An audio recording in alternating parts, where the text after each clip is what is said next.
Hai đầu vây ban chỉ nẹt một tin nỉ đá. Mình toán một tam dương trở lọp tàu vang vĩnh tế. គេគឺជាអធិរាជទី7នៃមហាឈិនឈិនសាវ Lin Fan ខ្ញុំត្រូវត្រឡប់ទៅវាំងសិនហើយចាំមានឱកាសខ្ញុំនឹងមកជួបអ្នកម្ដងទៀតត្រូវតែរងចាំខ្ញុំណា ជូនដំណើរព្រះនាងពិតជាសមជាព្រះនាងនៃមហាឈិនមែនសម្រស់ស្រស់ស្អាតឥតខ្ចោះខ្ញុំសម្រេចចិត្តហើយត្រូវតែតាមយកនាងឲ្យបានឯងគឺលីនហ្វានមែនទេគឺខ្ញុំចាប់ខ្លួនគេទៅលោកម្ចាស់ចៅតើនេះមានន័យដូចម្ដេចខ្ញុំសង្ស័យថាឯងគឺជាមនុស្សអាក្រក់លួចចូលមកក្នុងទីក្រុងដោយមានបំណងមិនល្អខ្ញុំថែមទាំងសង្ស័យថាឯងជាកូនក្រៅច្បាប់ដែលបាត់បង់ជាច្រើនឆ្នាំរបស់ខ្ញុំទៀតផងលោកម្ចាស់ចៅនេះជាការចោទប្រកាន់ដោយគ្មានមូលដ្ឋានច្បាស់លាស់មេតបម្នាក់នេះចង់ចោទប្រកាន់ឯងចុះយ៉ាងណាគ្រូសាលីនតូចតាចហ៊ានប្រៀបធៀបជាមួយទេពកោសល្យដូចជាខ្ញុំផងមិនស្គាល់ស្លាប់រស់ទេសម្លាប់វាទៅ ឈប់សិន មើលទៅខ្ញុំចង់ធ្វើខ្លួនសាមញ្ញក៏មិនបានដែរ ឈប់សិន ណាលីនហ្វាយ៉ានហេតុអ្វីបានជាអ្នកមកទីនេះ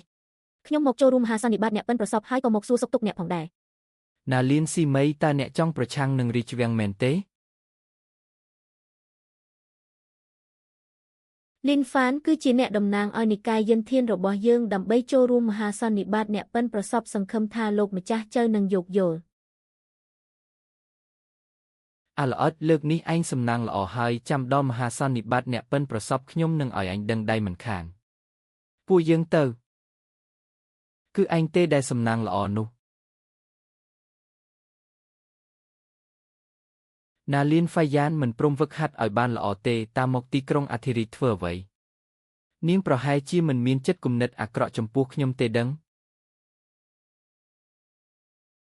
មិនក៏មិនអញ្ជើញខ្ញុំចូលទៅអង្គុយលេងផង ចូលមកចុះយប់ជ្រៅហើយមិនព្រមគេងទេមកបន្ទប់ខ្ញុំធ្វើអី អ្នកយល់យ៉ាងណាដែរ អ្នកកើតជំងឺគេងមិនលក់មែនទេ Lin Fan ខ្ញុំសង្ឃឹមថាអ្នកអាចបោះបង់ការចូលរួមមហាសន្និបាតអ្នកប៉ិនប្រសពបាន ត្រូវហើយទឹកចិត្តរបស់អ្នកខ្ញុំយល់ប៉ុន្តែមហាសន្និបាតអ្នកប៉ិនប្រសពពោពេញទៅដោយអ្នកខ្លាំងពូកែឯងនាពេលបច្ចុប្បន្ននេះចូលរួមគឺគ្រោះថ្នាក់ខ្លាំងណាស់ និយាយលេងមែនទេមហាសន្និបាតអ្នកប៉ិនប្រសពគឺជាវិធីល្អបំផុតសម្រាប់ខ្ញុំក្នុងការបង្កើនកម្រិតសមត្ថភាពយ៉ាងលឿនមិនបានទេមហាសន្និបាតនេះខ្ញុំត្រូវតែចូលរួមហើយមិនបាច់គុំនិយាយច្រើនទៀតអីខ្ញុំសម្រេចចិត្តរួចហើយតើអ្នកប្រកាសចិត្តទេប្រកាសជាក់ច្បាស់និងពិតប្រាកដណាស់ មិនអីទេបើអញ្ចឹងយប់នេះខ្ញុំនឹងជួយអ្នកហ្វឹកហាត់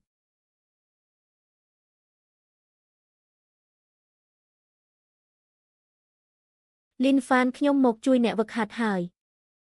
ណាលៀនហ្វាយ៉ានតើអ្នកចង់ធ្វើអ្វីពួកយើងជាបងប្អូនរួមនិកាយណាគុំធ្វើផ្ដេសផ្ដាស លោកបងលីនតើអ្នកកំពុងនិយាយអ្វីហ្នឹងខ្ញុំមានក្បួនហ្វឹកហាត់រួមគ្នាពីរនាក់ដែលអាចជួយបង្កើនកម្រិតវិជ្ជាគុណបានយ៉ាងលឿនក្នុងរយៈពេលខ្លីចាប់តាំងពីអ្នកចង់ចូលរួមមហាសន្និបាតខ្ញុំនឹងណែនាំការហ្វឹកហាត់ដល់អ្នកដោយផ្ទាល់ ហ្វឹកហាត់រួមគ្នាពីរនាក់តើវាដូចអ្វីដែលខ្ញុំកំពុងគិតមែនទេតាមពិតទៅវាគឺការហ្វឹកហាត់បែបនេះសោះជប់សិនហ្វឹកហាត់ក៏ហ្វឹកហាត់ទៅចុះហេតុអ្វីត្រូវដោះសម្លៀកបំពាក់ចេញ ទម្លាប់ផ្ទាល់ខ្លួនសម្រួលអារម្មណ៍ឲ្យស្ងប់ហើយទទួលអារម្មណ៍ពីចរន្តធម៌ពលរបស់ខ្ញុំ ហ្វាយ៉ានតាមពិតទៅខ្ញុំ កុំនិយាយអី